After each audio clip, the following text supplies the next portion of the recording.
Hi, we're here today with Mike Hilsabeck. Mike is a member of the Arizona Drag Racing Legends. Mike's got a long-time drag racing participant from Arizona. It's been in his blood. We're here today to talk to Mike and see what his memories are and how he got to where he's at today. He's got a lot of great stories to share with us. And Mike, how are you today? Doing good. Thank you for inviting me. You're very welcome. It's an honor. How long have you lived in Arizona? Since 1956. 56? When were you born here? No, I was born in Whittier, California. And they put you in a bassinet and brought you here? Or? Yeah.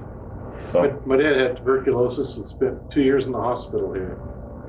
So that's why we ended up here. That's how you ended up here? That's when everybody came to Arizona because of tuberculosis. And was he up in Sunny Slope or? No, he was in up by Prescott. I think it's called Fort Whipple. Fort Whipple, yeah.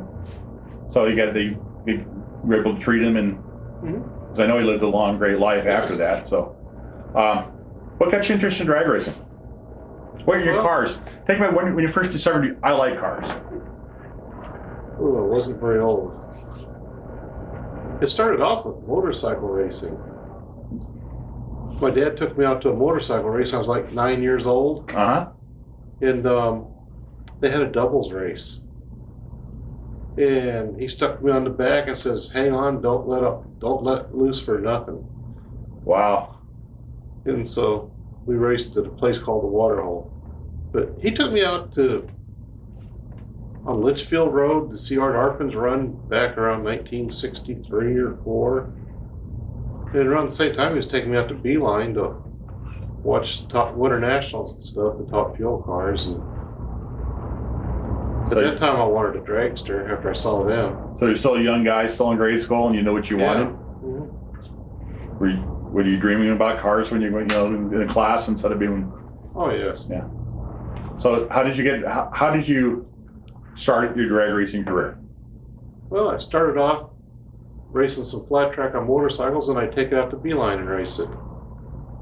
And we went out there and mix a little nitro in it and some MEK cleaning solvent, a few other things, and had a lot of fun. And then as soon as I was still in high school, I got me a Ford Falcon. So I took it out there and I won the first race with it. And then I bought as soon as I graduated high school, I bought a 29 Model A. And I raced it a little bit at the drags and quite a bit on the street. Ah, one of those guys. Yeah, one of those guys. Street outlaw. Yeah. Tell us about the car. What did you do to it?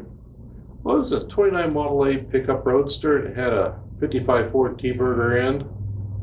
And I had a small block Chevy in it and a 4-speed. And it ran pretty good. Every time I went to the drag races, I blew it up, so I never got a good run. You ran better on the street than at the track.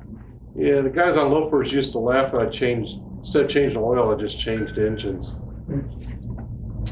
Because there's an easier way to do it than just change the whole engine. Yeah. So how did you get into the, I first remember you with a frontage dragster was was it Jolly Green Giant car? Or? Yeah, it was a Jolly Green Giant car. There was Tom Delaney, Jerry Hardy, and Charlie Brown. And I've been racing a Chevy too for a couple of years. And so I bought the dragster from somebody named Snidely. I'm sure somebody here knows his name, but anyways, I went over and bought it, and then we took it home and took the engine out of my Chevy too, and I was all ready to go to the races and put the engine in it and set it on the ground, and the front wheels weren't touching. The oil pan was hitting the ground. Oh. So I learned that you gotta have a shallow oil pan in the dragsters. So I ran it with the carburetor for a little while, and it ran pretty good. Where was your first track you took it out to? Beeline. You remember the day? Yes. Yeah, it ran first pass, it ran a 10. And all I remember is it seemed like the car was 15 feet wide, and the track was only 10 feet wide. It was moving side to side a little bit, or? Yeah, it was fun. Back then they didn't make you go out there and just run it a few feet and shut it off like they do now. They just have at it. Iron Mike. That's what kind of got that nickname along the years. I know our friend Dean Bauer used to call you Iron Mike. That was his favorite moniker for you. Yeah, he called me that because we tried racing top alcohol funny car for a little while, and we had an iron engine. Nobody else did. So you had the Jolly Green Giant car you had a great body on it that had all the classic sheet metal. What happened to that car? I sold it to a gentleman named Jack Bennington. Okay. And then he left it in Mississippi. Or no, Indiana. It's in Indiana somewhere. Tried to find it, but I can't. But I never really looked at the car. I just raced it. And one day I pulled the upholstery out of the back, and the frame on the sides was completely flat. Somebody had used a porta power in it to jack it wider. So if I would have crashed it, it would have just folded up. The love of those cars, what you didn't know didn't hurt you until it hurt you. Until it hurt you. So you sold that car to get into the funny car? Yeah, I sold that, and then I bought the funny car, and then... Who'd you buy that car from? Jim Cowan and Dave Ball. Okay. And they bought it about 8 months earlier from Jim Dunn. Jim Dunn. Yeah. The fireman. Yeah, so I put little injected small blocks. I'm sure they laughed at me, but I went over to Orange County and raced it, and it still said Dunn and Reef on it. But it was fun.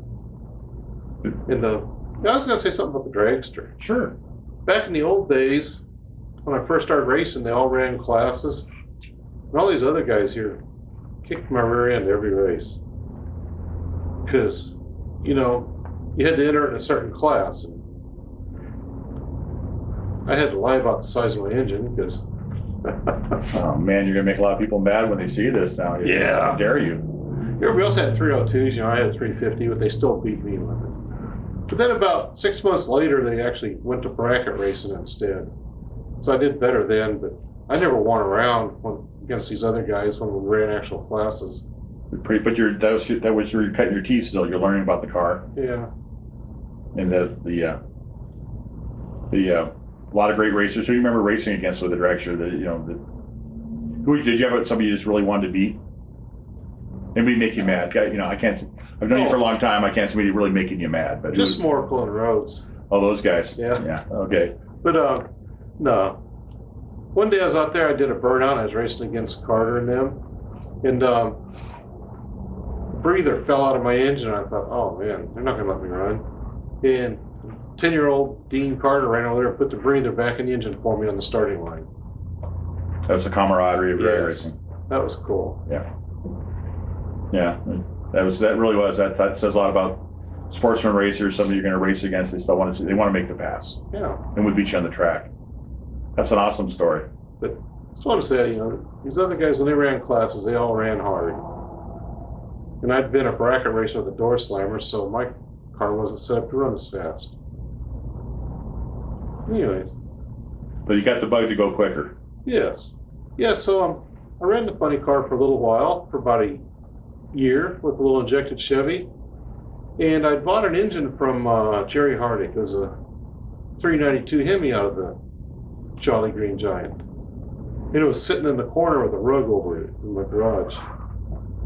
So one day I want to go to Winter Nationals, and I called my friend Brian, who was helping me, and I says, come on over here, we're going to throw another engine in the car. And he didn't even know I had that thing.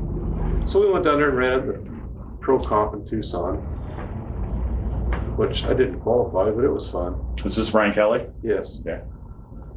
So you surprised him, even though you had it, you didn't know you had it. Yeah, he didn't. He was just sitting over there underneath the bench. So you put the 392. What tranny did you run? We ran a Turbo 400. Okay. But it kept breaking the ears off of the tranny. And found out you couldn't take off in low gear with a Turbo 400.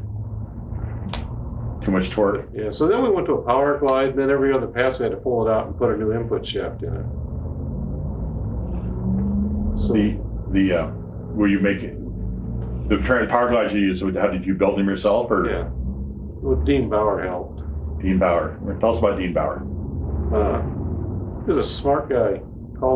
I call him old man, you called him dad. But he loved racing. But he thought outside the box, and he could make anything work right. He's kind of like a Ray Carter. Yes. You could read stuff. What happened? He's no longer with us, but you had great times racing with him. And, oh yeah. And you had the funny car. How many?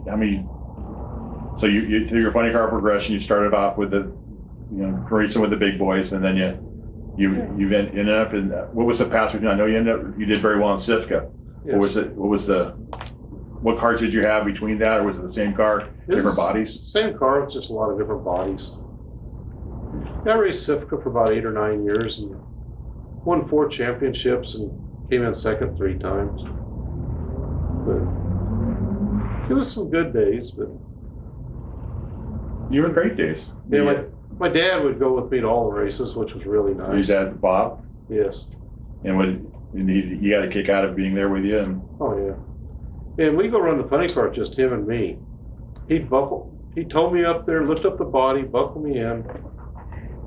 He'd start the car and go put the starter back in the truck, and then he'd just throw the stand on the ground and put the body down. Then I'd do the burnout and back myself up.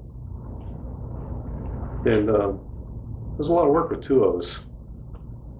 He was quite the guy, though. He's the guy that you sat on the back of a motorcycle with. Yeah.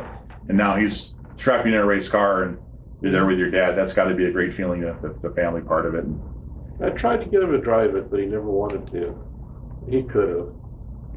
He remembers what he did to you on the back of the motorcycle. He didn't want to feel that. Yeah. So you race funny car, race through the Sifka thing. And then you beyond Sifka. Well, let's put it. You did race a lot of different drag strips. Where have you raced that you're fun? Oh man. In Arizona to start with. Well, in Arizona, back when I had the dragster, we'd run Beeline on Friday nights. We'd go race Tucson on Saturday nights and get out there at 3 o'clock in the morning. Then we'd drive out to Mel Larson's and get there at like 5 or 6 and go to sleep for a couple hours till they open the gates. So I raced 3 tracks every weekend. You were bitten by the bug. You love racing. Yep, that's all I wanted to do. You raced Orange County? Yeah, I've raced Orange County. Let's see, here I raced Beeline, both Tucson tracks, Eloy. One weekend raced. I didn't race in Winslow, but I've been to Grand Junction, Colorado, St. George, Utah, Pueblo, Colorado, Sacramento, Bakersfield. You guys running the fuel alder at Bakersfield? I just made a pass, and all these guys are sitting there motioning me to pull into this one little spot, stop and get out of the car. And I'm pretty large, it's a little bit harder to get out of the car. It hurts my knees, so I'll stick one arm out, and somebody will jerk on my arm to get my shoulders out of the roll cage, and I get out. Well, they're all motioning me to stop there. All of a sudden, they all take off, and they're running the other direction. And they're yelling, "Get out of the car, it's on fire." Oh, nice. But, I had a good fire suit on, so I was sitting there waiting for somebody to come over and help. They all had fire suits on. But so then the old, the safety crew comes over like Barney Fife, and he's going to save my life. And he jumps and lands across the altered body, which weighs about 10 pounds. I was like, "Get off of this thing, you're going to break it." You're like the, you save me, but don't hurt, save the car, but don't hurt the car. Yeah. Right. You don't want to go racing again. This was, so you're running fuel altered? And you went on to I know that you went on, you did the IHRA circuit, the Night Fire or whatever it was. I did that for 3 years in Nitro Jams. Nitro Jam, there you go. And I got to race with a lot of the true legends of the sport. Well, some people think you're the true legend of the sport. Yeah. I raced with Dave Huff, Mike Sullivan, Dave Benjamin.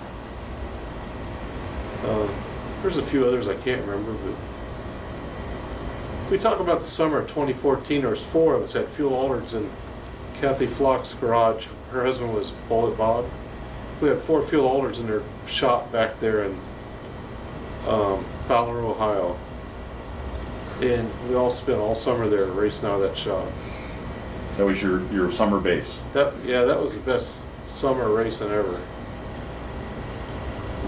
What did you? Who all was would go on the road with you? It'd just be myself and Brian Kelly, and I'd pick somebody up from somewhere. A local talent of some type. Yeah. Yeah, there's a guy named Mike Zahar who lives in Ohio, and he'd help Ron Maroney, and then when Ron wasn't racing, he'd help me. But then I had a guy named,